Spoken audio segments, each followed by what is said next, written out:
চিকিৎসা বা এই কেয়ারটা যদি আমি আগে থেকে করতাম প্রবাবলি আমার জন্য আরো ইজিয়ার হইতো। মুক্ত দাঁতের হাসি, কি লিপটেই দুধ। আমরা যে ফুড কনজিউম করি আমাদের মুখের মাধ্যম দিয়ে যায়, যত নিউট্রিশন বলেন। একজন কমেন্ট করছে যাদের বাচ্চা কাচ্চা আছে তারা কখনোই এইভাবে লাউ কাটবে না, ওনার দাদি না নানি বলতো। বাড়ি যাওয়ার আগে একটু নিজের চর্চা না করলে চুলের অবস্থা খারাপ হয়ে যাবে। আমি আমার দুঃখের কথা আমার বউকে ছাড়া কাউকে বলতে পারি না। আমার বউয়ের সাথে অনেক সময় অনেক রকম দুঃখের কথা শেয়ার করি না, যে দরকার কি। ইঁদুর খুঁজতেছে আমাদের এসি ভাই, ফোন দিছিল, মানে সে তুষার ভাই এসি ভাই হই। দেখেন আমার রান্নাঘরের জানালার সামনে মুখ করে করে ডাকতে থাকে, আর আমার দিকে তাকায় আছে, মানে এই জানালায় না ওই জানালায়।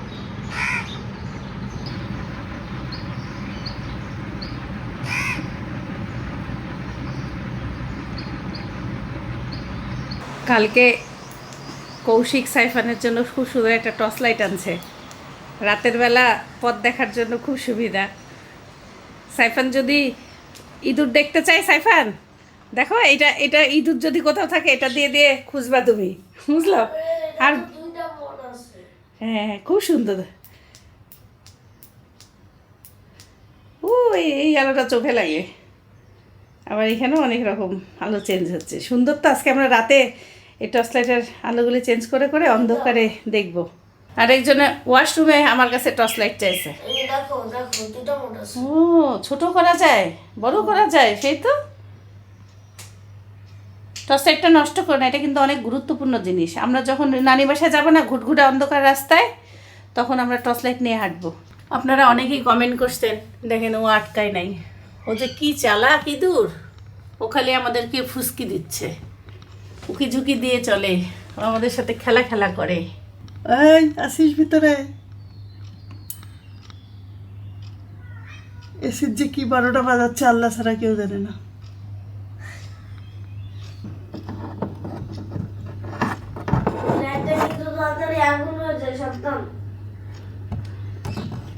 হ্যাঁ আগুন হয়ে গেছে, খুব গরম লাইটটা। ওকে আর একটু পরে চেক করব, এত ভিতরে তো দেখাই যায় না। লাউ আনো, চিংড়ি আছে, লাউ পাইতে হবে তো ভালো। গেটের সামনে আসতে মনে হয়। আসসালামু আলাইকুম, সবাই কেমন আছেন? আগে দাঁত দেখেন নিজের দাঁত দেখে ভালো লাগে। কি জানি ওই মুক্ত দাঁতের হাসি, কি লিপটেই দুধ। দাঁড়া ট্রাপ নিয়ে আসি, দেখো ওই আল্লাহ আমাদের বাড়িতে ঢুকবে। দেখো দেখে আমাদের ছাদে মনে করে যে আমাদের বাসা নোংরা দেখে ইঁদুর আমাদের ছাদে আমাদের প্রচুর ইঁদুর। তাই সেখানে আমাদের দরজা ভিড়াও, নাহলে ঢুকে গেলে বিপদ, ওকে আটকাই দাঁড়াও। কেমন আছেন আপনি? কাশেম ভাই লিফটে ইঁদুর। কাশেম ভাই লিফটে ইঁদুর, হ্যাঁ লিফটে। ছাদ থেকেই আসে, যেহেতু আমরা টপ ফ্লোরে। ধরেন আমাদের এসির যে ইয়াটা, বাহিরের যে ইউনিটটা, সেটাও আমাদের ছাদে রাখা আর কি। সো ওদের জন্য খুব ইজি অ্যাক্সেস করা। এখন আমরা তো কমপ্লেন করছি বহুত বছর ধরে, বাট কোনো লাভ হয় না। এই হলো ঘটনা। ছোট্ট কিউট ইঁদুর। কি অবস্থা? পরীক্ষা আজকে তো নাই কোনো। যাক তাহলে আজকে চিল ডে, আলহামদুলিল্লাহ। একদিনের মধ্যে আমাদের পাঞ্জাবি হয়ে গেছে, আমার দাঁতের কাজ হয়েছে, কৌশিকরা আসছে কালকে রাত করে অনেক। তারপরেও যে আমি একাই গেছি, নিজের জন্য দরকার ছিল। আপনারা যারা জীবনেও স্কেলিং করার নাই, স্কেলিংয়ের পরে এটাকে কী যেন বললো, scaling and polishing, if I am not wrong. লাইফে স্কেলিং সবারই করানো উচিত। আর নিজের ডেন্টাল কেয়ার বা ওরাল কেয়ারটা খুবই দরকার, বিকজ আমরা যে ফুড কনজিউম করি আমাদের মুখের মাধ্যম দিয়ে যায়, যত নিউট্রিশন বলেন, যত হেলথ বেনিফিট নিজের বডিতে দেওয়া যায়, সে ম্যাক্সিমামই হচ্ছে through food. So it's very important to take care of our dental health বা ওরাল হেলথ, যেটা কোনো দিনও করি নাই জীবনে। রিগ্রেট করতেছি। মুখটা ভিতর থেকে যে পরিমাণ হালকা লাগতেছে, এইটার কোনো এক্সপ্লেনেশন নেই, মানে এত পরিমাণ ফ্রেশ আর হালকা লাগতেছে। এনিওয়েজ ইনশাল্লাহ প্রতি 6 মাস পর পর করানোর চেষ্টা করব। আমার এমনিই বিকজ আমি কোনোদিনও স্মোকিং করি নাই, কোনোদিনও কোনো রকম নেশা করি নাই, না পান খাইছি। তো আমার দাঁতের অবস্থা আলহামদুলিল্লাহ ভালো। জাস্ট চা কফি খাইছি, এটার জন্য স্টেন্স যেগুলো ছিল ইয়েলো ইয়েলো, সেই স্টেন্সগুলো আলহামদুলিল্লাহ এখন নাই, মানে ন্যাচারাল কালারটাই আছে। আমি কোনো ব্লিচিং কিছু করাই নাই। ব্লিচিংও একটা প্রসেস আছে, এটা যারা ধরেন নায়ক নায়িকারা তারা করায় আর কি। সেটা আমি ডাক্তারকে জিজ্ঞাসা করছি। তোমার কি অবস্থা এটা বলো? ভালো। উইকেন্ড শুরু হয়ে যাবে, last day of school. But weekend আমি বলবো না, মানে শুক্রবারের দিনটাই ছুটি, শনিবারে প্রচণ্ড চাপ। তোমার প্যারেন্ট টিচার মিটিং প্লাস তোমার সায়েন্স প্রজেক্ট না স্যাটারডেতে না? অনেক প্রিপারেশন বাকি আছে, প্রিন্ট করে রেডি রাখছি। তোমার দেখছো পিসির ওখানে, ওটা কিন্তু আজকে করতে হবে ভালো করে। আর সম্ভবত আজকে থার্সডে, আর তারপরের উইকটাই সাইফানে ক্লাস হবে, তারপরে ছুটি ইনশাআল্লাহ। আমাদের এই ডিটেলের মধ্যে যাওয়া লাগবে, মানে কঠিন অবস্থা হয়ে যাবে। কোথায় যাওয়া লাগবে? Ishwardi.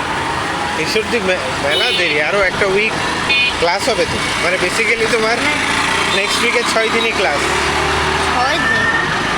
Saturday school, parent teacher মিটিংয়ের পরে তো একরকম ক্লাসই, তাই না? সায়েন্স ফেয়ার তো আমার কাছে ক্লাসের মতনই লাগে। সুজন ভাই শনিবারে একটু নিয়ে যায়নি স্কুলে? আপনার রিপোর্ট আনছেন? রিপোর্টগুলো দিয়ে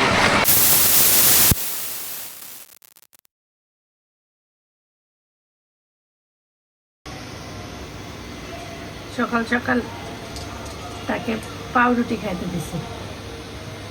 খুব সুন্দর শশা পাইছি, একটা লাউ নিলাম আর মূলা শাক নিলাম 2 আটি।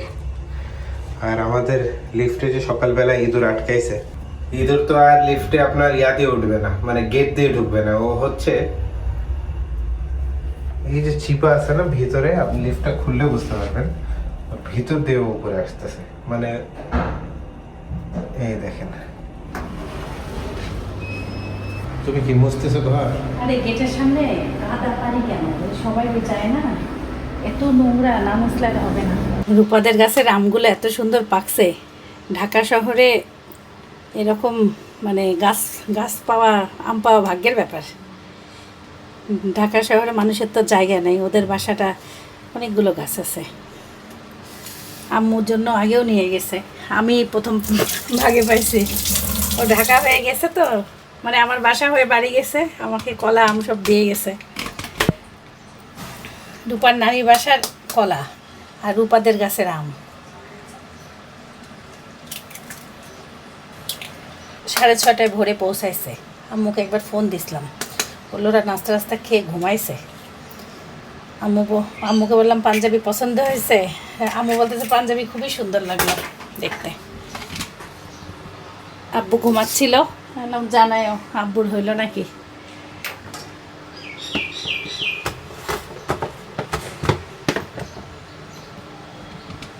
সাইফানের বাবা তো এখন আগের মতন একটা গোটা আম খাবে নাকি দেখে জিজ্ঞাসা করে আসি। এক টুকরা মাছ কালকে থেকে গড়াগড়ি দিচ্ছে, এটা আগে নাস্তার সাথে শেষ করি। রুটি মাপলাম 54 গ্রাম, আলহামদুলিল্লাহ। আজকে আমার কতদিন হইল বলো তো রুটিনে? 7 দিন, না না না না 11 দিন হবে ওরকমই। হুম, ছবি 11 তারিখ থেকে করতেছো না? না না 11 তারিখ থেকে না, 3 তারিখ থেকে। রবিবার যেদিন আম্মুরা গেল, হ্যাঁ 3 3 তারিখ। তারিখ, 11 দিন। আজকে আমুরা যায় 11 দিন মনে হয়, না 12 দিন, কি জানি হিসাব নেই। 2 সপ্তাহ আসতেছে। গত শনিবার গেছিল, আবার শনিবার আসতেছে। কালকে 7:30টায় ডিনার করছি, আর এখন ব্রেকফাস্ট করতেছি 10টায়। তাহলে দেখেন অটোমেটিক্যালি আমার মানে পানি বাদে আর কিছুই খাই নাই মাঝখানে, শুধু হচ্ছে ইসুপগুলের ভুসি। অটোমেটিক্যালি আমার কিন্তু 12 ঘন্টার উপরে ফাস্টিং হয়ে গেল। এটা অনেক বড় একটা প্লাস পয়েন্ট, যারা ফলো করতে পারেন। ব্লেসিং। পেট ফাঁকা রাখাটা ভালো। আজকে আমরা 9টা 9:30টার মধ্যেই নাস্তা খাই, অনেক সময় 8:30 হয়। আজকে একটু বেশি দেরি হয়ে গেছে। যখন যেটা জীবন তো একরকম যায়। আজকে একটু দেরি হয়েছে কোথায়, ওই যে কাজকর্মগুলো কালকে দুপুরের পথে কাজ করি নাই, সব জায়গায় ছিটায় ছুটায় অনেক কিছু ছিল, ওই সব এখন ক্লিন করে এখন চকচকা হয়েছে। তবে নাস্তা পর্ব শেষ না হলে অন্য কাজ আগায় না। আগে আর হলো আজকে এলাকায় কোনো সবজিওয়ালা ছিল না, সাইফানা পাপা এখন যায় সবজি নিয়ে আসলো। কালকে কৌশিক রূপার জন্য তেহারি নিয়ে আসছে, সেই তেহারি এখনও কতগুলো মাছ এলে 2 দিনেও শেষ করা কঠিন, অনেকগুলো।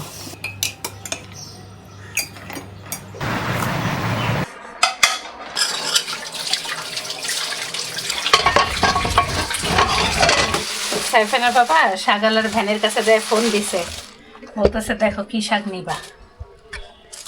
এত সুন্দর মূলা শাক, বললাম মূলা শাক আর সবজি যা ভ্যানে দেখি খাইতে মন চায় না, ইচ্ছাই হয় না। বললাম একটা লাউ নিয়ে আসো, একটা সবজি, সাইফানা বাবাকে সবজি বানিয়ে দিই, মূলা শাক ভাজি করি। খুব সুন্দর শশা নিয়ে আসছে, এবারে দেশি শশা।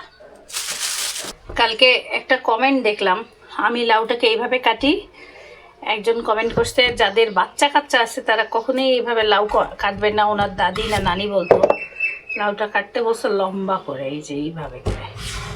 এটা আমি মনে হয় অনেক আগে না গ্রামেই শুনছিলাম যে লাউ না মাছ দিয়ে কাটতে নিষেধ করে, কিন্তু কেন জানতাম না, আমার তো এখানে জায়গাই নেই। এটা আপনারা কেউ ভালোভাবে জানলে জানায়েন তো।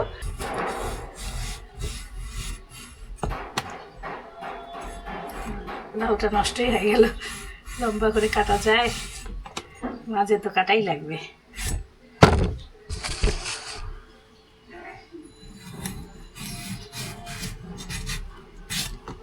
গ্রামের ভাষা একটা আছে, আকর কামে যাও তুমি লাউ কাটতে বসে আমি, লাউয়ে খাটনি কম। যারা গ্রামের ভাষায় মানে কঠিন কাজ করতে চায় না তারা লাউ কাটে। আমার অবস্থায় যে এখন তাই, সবজি এত রকম পদে পদে না কাটে একটা লাউ কাটতেছি।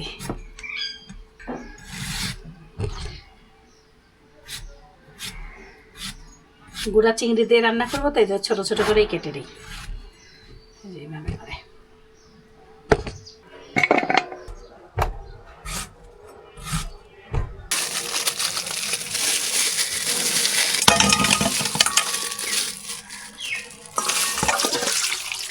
যেমন লাউটা সুন্দর তেমন হলো চিংড়িটাও সুন্দর।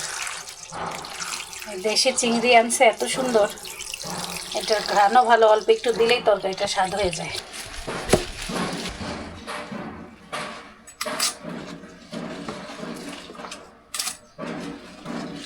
মূলা টোলা দিয়ে মাছ রান্না করা যাবে, সুন্দর মূলা সাইজটা।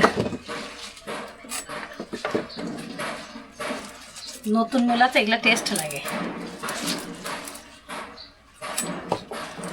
আর একদিন আম্মু করলা ছোট মূলা দিয়ে ইলিশ মাছের কাটা মাথা রান্না করছিল, খুব টেস্ট হয়েছিল।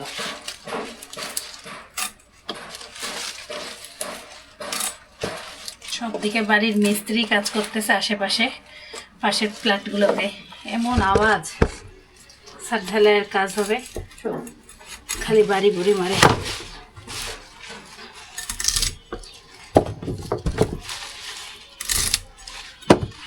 সামান্য হলুদ, লবণ, ধনিয়া, জিরা সব কিছু দিয়ে লাউটাকে আগে একটু ভাপাই নেই। আর এদিকে চিংড়ি কষায় জাস্ট খালি মিলাই দেব একটু মরিচের গুঁড়া।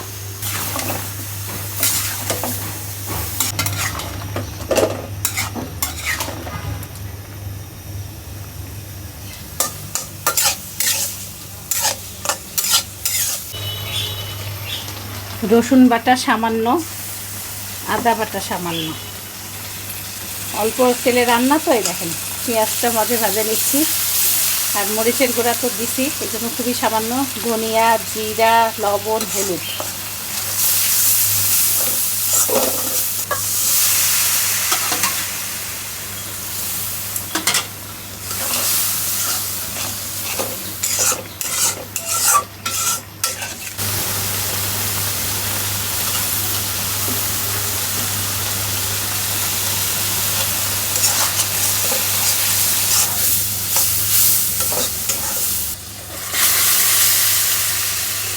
লাউটা ভালোই বিচি পর্যন্ত খুলে আসতেছে।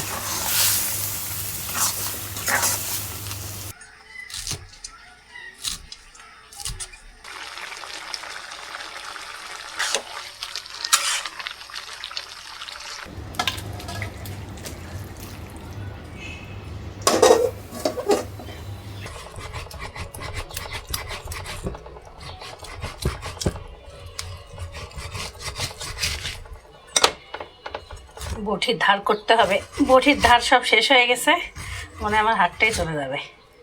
আর বরফ সহ মাংস কাটতেছি, বরফ গলেই নেই। সকাল সকাল কড়া রোদ ছিল, হঠাৎ দেখতেছি মেঘ করে আসছে। আচ্ছা, বৃষ্টি আসলে এবারে প্রতিদিনের মতন বৃষ্টি চলে আসবে। কালকে তো বিকাল থেকে দুপুর থেকে বৃষ্টি হয়েছে এক নাগাড়ে, আজকে মনে হয় সকাল থেকেই শুরু হয়ে যাবে।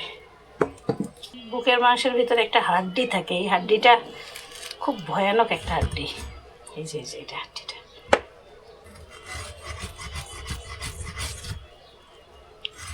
এই বলতে বলতে বৃষ্টি ছিটা ফোটা পড়া শুরু হয়ে গেছে।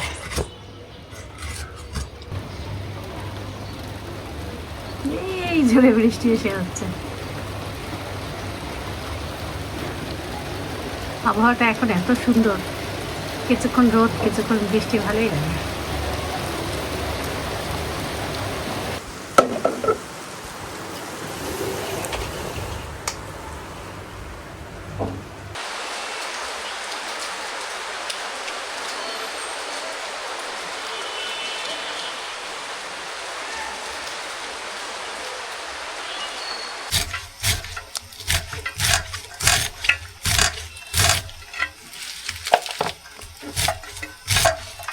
মূলা শাকটা কাটতে আমার অনেক কষ্ট লাগে, এটা কবে যে আমি পারফেক্ট হব এটাতে আল্লাহ জানে। খুব হাত ব্যথা করে, এই যে এইভাবে করে মুঠ করে ধরলে আমার এই কবজিতে ব্যথা লাগে প্রচণ্ড। তো শাকটা আবার খাইতে ভালো লাগে। এতক্ষণ বৃষ্টিও হইল, কিছুক্ষণের মধ্যে রোদও উঠে গেল। মূলা শাক কাটতে এত দেরি, আমার মুরগির মাংস নেমে গেছে, টেবিলে থুয়ে আসছি, ভাত হব মূলা শাক কাটতে কাটতে আমার হাত কামড়াচ্ছে। রান্নার ফাঁকে একটু লেবু পানি খেয়ে নিচ্ছি, ওকেও দিয়ে আসলাম, নিজেও এক মুখ ফট করে খায় নিই। في كل لقطة عمرنا يمضي ويترك عطرنا أهلي هنا في ناظري همدفونا وسرورنا أكل ووقت هادئ ومشاعر لا تنتهي.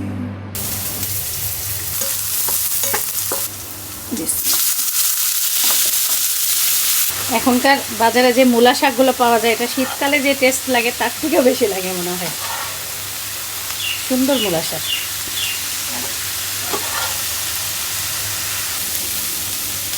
এক আপু জিজ্ঞাসা করছেন, আপু আপনি ঢেঁড়সে লেবু দিয়েছেন টক লাগে না?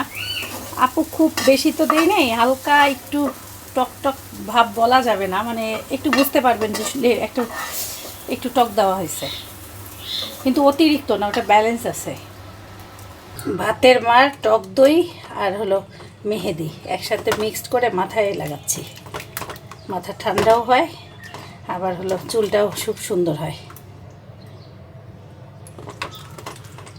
মেহেদি পাউডার এবার বাসা থেকে আসার সময় 100 টাকার কিনে আনছিলাম, ভালোই আছে, অনেক অনেক কালারফুল না, এটা হলো ন্যাচারাল মেহেদি, মানে লাল হবে না। ঈশ্বরদীতে একটা দোকানে বিক্রি করে, কয়েকদিন গাছের মেহেদি এনে এনে লাগাইছিলাম, ওটা আরও ভালো। বাড়ি যাওয়ার আগে একটু নিজের চর্চা না করলে চুলের অবস্থা খারাপ হয়ে যাবে। নিজের যত্নটাই হচ্ছে মেইন যত্ন।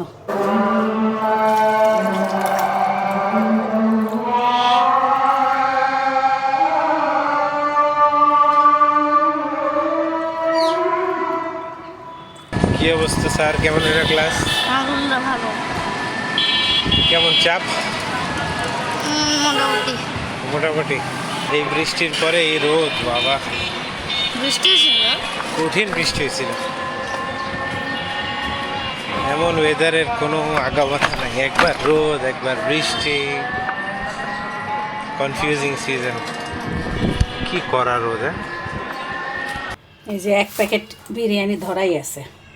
আজকে আমরা মা ছেলে বিরিয়ানি খাই, পাখি কাক যত আছে সব খায় দেখলা শেষ করব।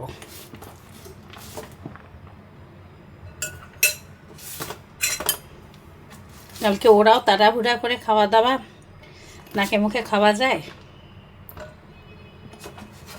তার মধ্যে আল্লাহর রহমতে গাড়ি মিস হয় নাই।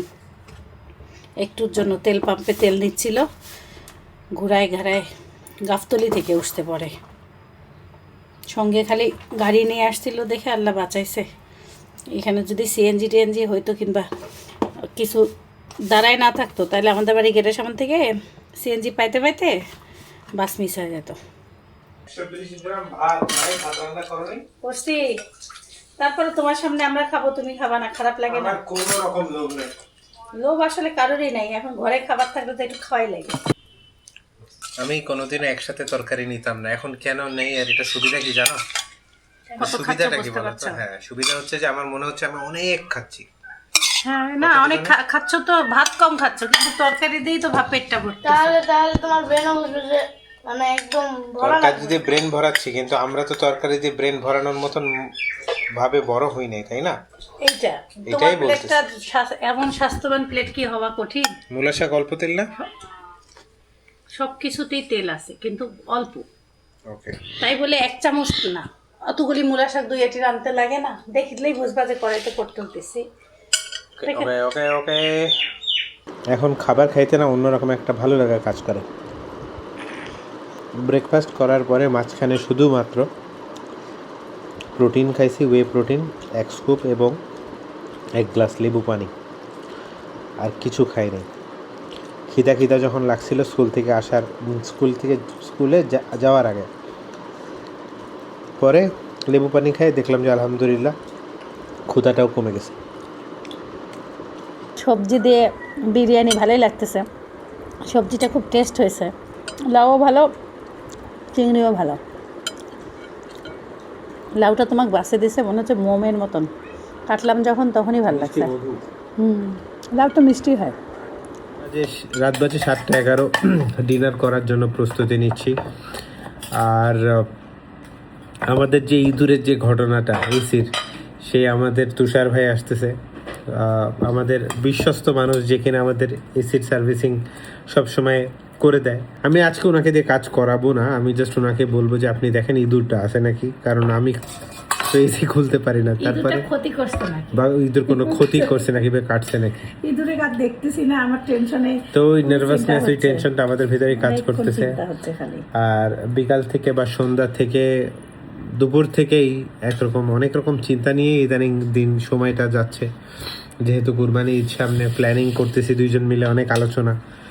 আপনারা দোয়া করবেন যেন সব কিছু সুন্দরভাবে হয়ে যায় ইনশাআল্লাহ। ইনশাআল্লাহ আমাদের সবসময় তো নিয়ত ভালো থাকে, আল্লাহও সহায় হয়।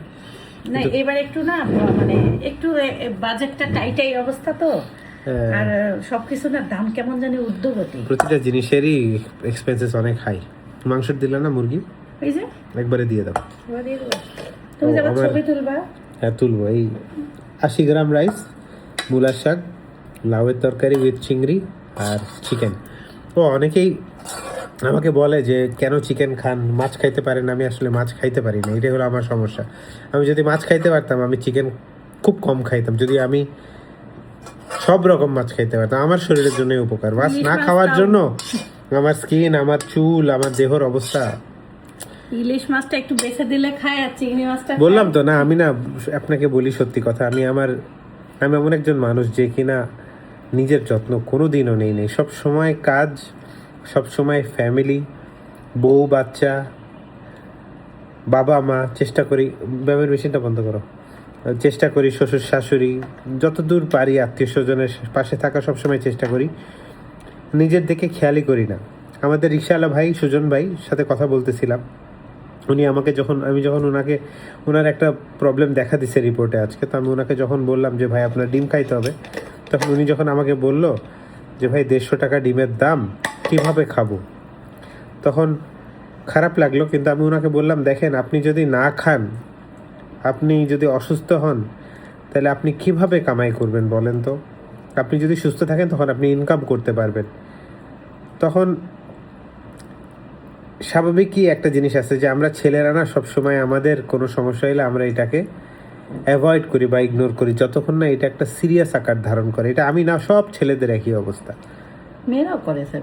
মেয়েরাও করে, বাট ছেলেরা কিন্তু আরও বেশি করে। মানে নিজেদের দুঃখ কষ্ট কোনোদিন কাকে বলবো? আমি আমার দুঃখের কথা আমার বউকে ছাড়া কাউকে বলতে পারি না। আমার বউয়ের সাথে অনেক সময় অনেক রকম দুঃখের কথা শেয়ার করি না, যে দরকার কি। না, তাও তো তুমি আমাকে সবকিছু বলো। সবকিছু বলি, হ্যাঁ। এখন মা বাবাও এমন একটা বয়সে, মা বাবার সাথে অনেক সময় অনেক কথা বলা যায় না, তারপরেও আমি আমার মার সাথে অনেক কিছু শেয়ার করি। এখন আমার দুঃখের সুখের সব রকম সঙ্গী হচ্ছে আমার ওয়াইফ। এখন সেও একরকম টেনশনে থাকে। তো সব মিলায় না, যেমন সব মিলে দেখেন, আমি নিজেই চিন্তা করলাম যে আমি নিজে একা গতকালকে ডেন্টিস্টের কাছে গেছি, যাওয়ার পরে নিজের মুখের কাছে বা নিজের কাছে কত বেটার লাগতেছে যে আমি যদি আমার এই চিকিৎসা বা এই কেয়ারটা যদি আমি আগের থেকে করতাম, প্রবাবলি আমার জন্য আরও ইজিয়ার হইতো। তো কোনো দিনও খেয়ালই করি নাই। তাও তো আল্লাহর রহমতে তোমার দাঁত অনেক একটা ভালো। মানুষ যখন, আমি চিন্তা করলাম এখন সাইফানের বয়স হচ্ছে 9, যখন সাইফান এক সময় বড় হয়ে যাবে তখন সাইফানের উপর রেসপন্সিবিলিটিস চলে আসবে স্বাভাবিকভাবে। আজকে এই কথাটা আমরা দুজন হ্যাঁ, বলতেছিলাম। যে ইনকাম আমরা এখন করি, আমাদের উপরে রেসপন্সিবিলিটিস, এক সময় রেসপন্সিবিলিটিস আমাদের ছেলের উপরে পড়বে, এক সময় আমরাও উইক হয়ে যাব, এক সময় আমরা ইনকাম করার মতন ক্ষমতা থাকবে কিনা আমরা জানি না। কোনো দিনও সেভিংস করা, ইনভেস্ট করা, এইসবে কোনো দিনও ওইভাবে মনোযোগী হই নাই। সবসময় কীভাবে আরেকজন ভালো থাকবে, কিভাবে ও ভালো থাকবে, কিভাবে উনি ভালো থাকবে, সব সময় এটা চিন্তা করে গেছি। নিজের দিকে না, তাও মাঝে একটু সেভিংস করছিলাম, টাকাই সেটা আবার নেই। ভাঙতে হয়েছে। যা ওগুলো আমি ডিসকাস করতে চাই না। অনেক কিছুই করছি জীবনে, যাই হোক সব থেকে বড় যে জিনিস সেভিংসটা আমি ভাঙছি সেটা হচ্ছে আমার দেহটাকে আমি ভেঙে ফেলছি। এটাই। ঠিক আছে, এখন খুব কষ্ট করে আলহামদুলিল্লাহ আবারও একটা রুটিনে আসছি। মানে এখন আমি যখন স্টোরিতে দেই ফেসবুকে, অনেক দর্শকরা আমাকে রিপ্লাই করে যে আমার হাজব্যান্ড অসুস্থ, আমার শ্বশুর শাশুড়ির রোগে মারা গেছে, প্লিজ ভাইয়া হেল্প করেন। আমি কিভাবে হেল্প করবো? আমি সেই আপুর দুঃখটা বুঝতেছি, বাট কঠিন তো জিনিসটা, নিজেকে হেল্প না করলে পৃথিবীতে কেউ কাউকে হেল্প জানে তো না। হ্যাঁ হ্যাঁ, জানেই তো না, আমরা তো আসলে আমরা না এইভাবে বড় হই না। আমরা কেন, ম্যাক্সিমাম মানুষজনই আমরাও আমরা তো বড় তাই হই। সাইফানা বাবা। হসপিটালে গেলে বোঝা যায়, আপু ভাইয়ারা হসপিটালে গেলে বোঝা যায়। কয়দিন থেকে শিখলাম হেলদি রান্না আর হেলদি খাওয়া। হ্যাঁ, মানলাম 2.5 থেকে 3 বছর সারা জীবনই আনহেলদি খায় খেয়ে বড় হয়েছি। বললাম তো সন্ধ্যাবেলা আমাদের বিকালের নাস্তা ডিম ছাড়া কিছু নাই। সন্ধ্যাবেলা আমরা ভাত খাই, আর সারা জীবন আমরা এই সন্ধ্যাবেলা বেগুনি, পেঁয়াজি, আলুর চপ, সিঙ্গারা। আমার বাড়িতে থাকলেও তাই, দেখা যাচ্ছে চা বিস্কিট, নাহলে পাউরুটি, কেক, কলা, এই তো যা আছে তাই, নুডলস রান্না, বুঝলি। কোনো সময় আমরা বিকালে খাই, বেড়াতে আবার ভাত খাই। আমি একটু আগে জিজ্ঞাসা করলাম ওনাকে যে আমি কি টক দই খাইতে পারি, উনি বলছে আপনার খিদা লাগলে খাবেন, না এটা খাবেন না। আপনার যে বেঁচে থাকা মাংস আছে, ভাত আছে, ওইটা খাবেন। ও তোমার বুঝে গেছে তোমাকে। চিন্তা করেন তাহলে, বুঝেন অনেক কিছু না বোঝার আছে, জানার আছে। মানে আমরা হাঁসের মতন প্যাক প্যাক করে খাই। মানে কি হয়, চিবিয়ে চিবিয়ে খাইতে হবে, এই যে আস্তে আস্তে। এটা আমি এবার চাবাই, একটা ভাত 18 বার মানে চাবালে তারপর সেটা ভিতরে যায়। আমি একদিন ওকে বলছিলাম, পরে ও দেখছি হজম প্রসেসটা মুখের মধ্যে থেকেই, ডাইজেশন প্রসেসটা শুরু হয় মুখের মধ্যে। স্যালাইভার সাথে যে এনজাইমগুলো থাকে ওইটার কারণেই হয়। 18 বার যদি চাবান তাহলে আপনার বডির ওই জিনিসটাকে ডাইজেস্ট করতে সুবিধা হয়, এটাই বোঝায়। এটা 18 বার তো সবাই চাবায় না, কেউ আছে pack pack pack pack pack pack করে এত ভাত খায় না, টেরি যাবে না। ইঁদুর খুঁজতেছে। আমাদের এসি ভাই ফোন দিছিল, মানে সে তুষার ভাই এসি ভাই হইলো, সে আসতে পারবে না আজকে, সে আরেকটা কাজে ব্যস্ত। আর সাইফানের বাবা সাহস করে এসিটা দিল। আল্লাহর রহমতে এসি কোনো সমস্যা নেই, সমস্যা হচ্ছে না। বের হয়েছে। আমি না ওকে যেদিন এই ইঁদুর ধরা মানে চোখে পড়ছিল, ওই দিনই আমি জানালা খোলা ছিল তো না 10টা 11টার দিকে আমি দেখছি ওকে মানে চোখে ভেলকি দেখি না, এই ভেলকির কথাই আমি দেখলাম যে কিছু একটা গেল ওই বাহিরে। কিন্তু ও এত তাড়াতাড়ি হাঁটা, ওকে ধরা যায় না। এটাই আমার সাথেও হয়েছিল কয়েকবার আগে। এখন বিষয়টা হচ্ছে যে বাকি ফ্ল্যাটের একই ঘটনা, সবাই বলতেছে বারান্দা দিয়ে ঢুকতেছে ইঁদুর, জানালা দিয়ে জানালা দিয়ে ঢুকে। এখন একটু আগে আমরা আরেকটা ইঁদুর দেখলাম, এখন কি দেখতেছি নাকি দেখতেছি না এমন একটা অবস্থা হয়েছে আমার। আজকে সে ট্র্যাপ সব জায়গায় দিব। আগে যেমন দেওয়া, আর কয়দিন না বৃষ্টি হলো না, বৃষ্টি হলে এরা ঘরে লুকাইতে চায়, বুঝছো? এইটাই হলো ঘটনা। যাই হোক, সবাই ভালো থাকবেন, এখনো সুস্থ তো তার থাকবেন। ভালোই চলতেছে। হ্যাঁ, জীবনের গল্পের সাথে থাকবেন। কৌশিককে ধন্যবাদ সুন্দর একটা জিনিস দেওয়ার জন্য। দেখার জন্য খুব সুবিধা হয়েছে রে। আর আপনারা সবাই যারা দাঁতের যত্ন নিতে চান, স্কেলিং আর পলিশিংটা রেকমেন্ডেড করান, তাহলে না ভবিষ্যতে বড় কোনো রোগের থেকে বাঁচা যায়। আল্লাহ হাফেজ, bye bye. My guiding light, you are my everything. You are Muhammad.